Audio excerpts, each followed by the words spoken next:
स्वागत है आज की इस खास चर्चा में। आज हम दर्पण के भौतिक विज्ञान यानी इसके पीछे की फिजिक्स और प्रकाश के परावर्तन में छिपी ज्यामिति के बारे में गहराई से बात करेंगे। सच मानिए, दर्पण कोई साधारण कांच का टुकड़ा नहीं है, बल्कि यह वास्तविकता और दूरियों को देखने के नजरिए को पूरी तरह से पलट कर रख देता है। इस पूरी गणितीय गुत्थी को आसानी से सुलझाने के लिए एक बेहतरीन रोड मैप तैयार किया गया है।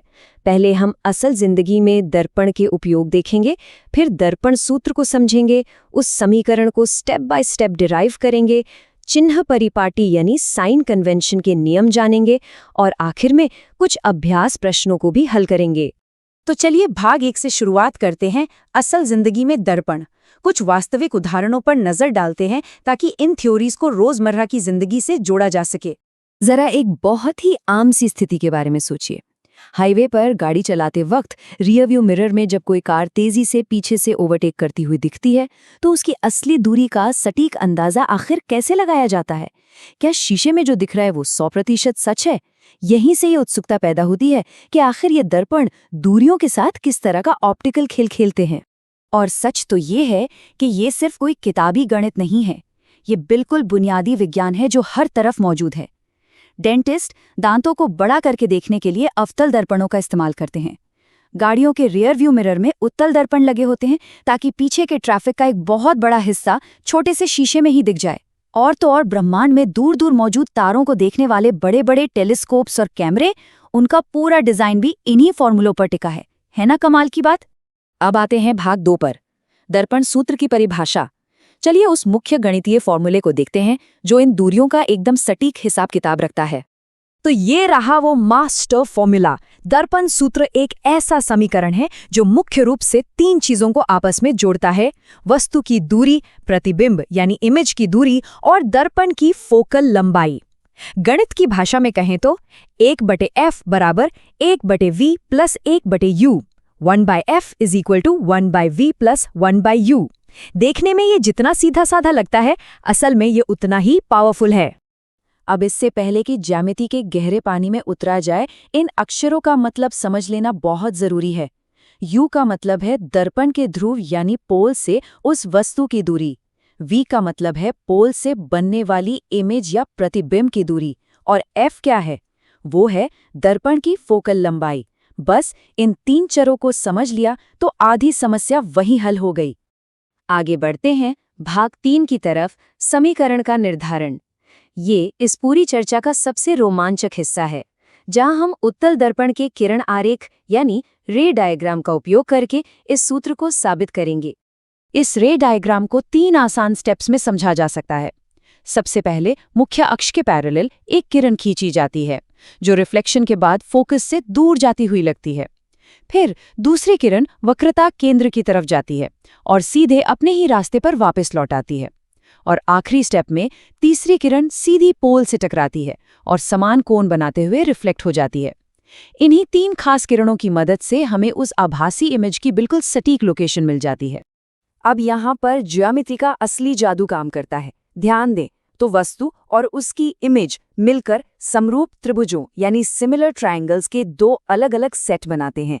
पहले सेट में त्रिभुज ABC और A'-B' समरूप हैं, क्योंकि दोनों में एक कोण यानी कोण C कॉमन है और दोनों के पास एक एक समकोण या राइट एंगल भी है।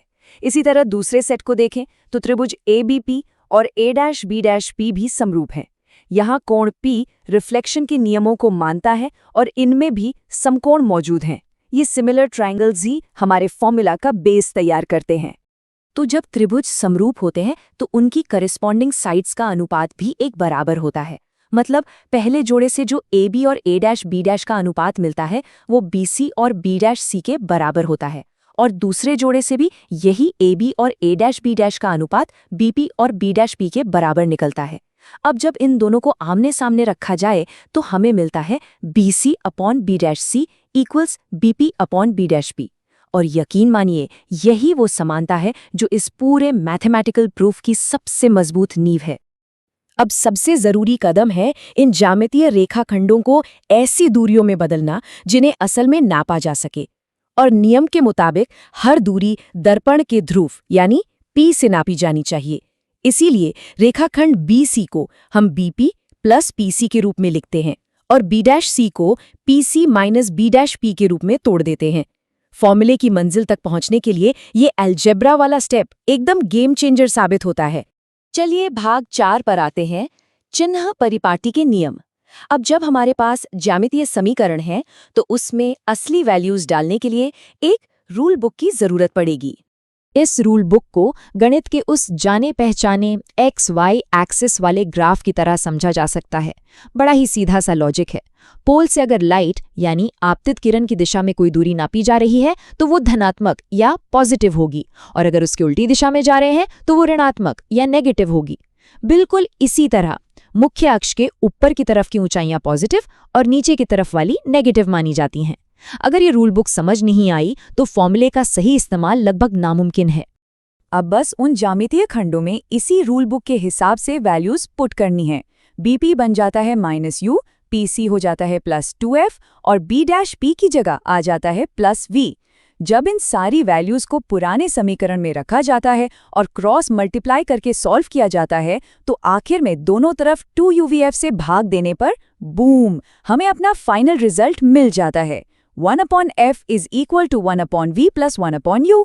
और कुछ इस तरह ज्यामिति और अलजेब्रा के इस बेहतरीन कॉम्बो से दर्पण सूत्र पूरी तरह से साबित हो जाता है। अब बारी है भाग 5 की, अभ्यास प्रश्न हल करना। बहुत हो गई थियरी, अब इस नए नवेले फॉर्मूले को थोड़ा टेस्ट भी कर लेते हैं कि एग्जाम में ये कैसे काम आता है।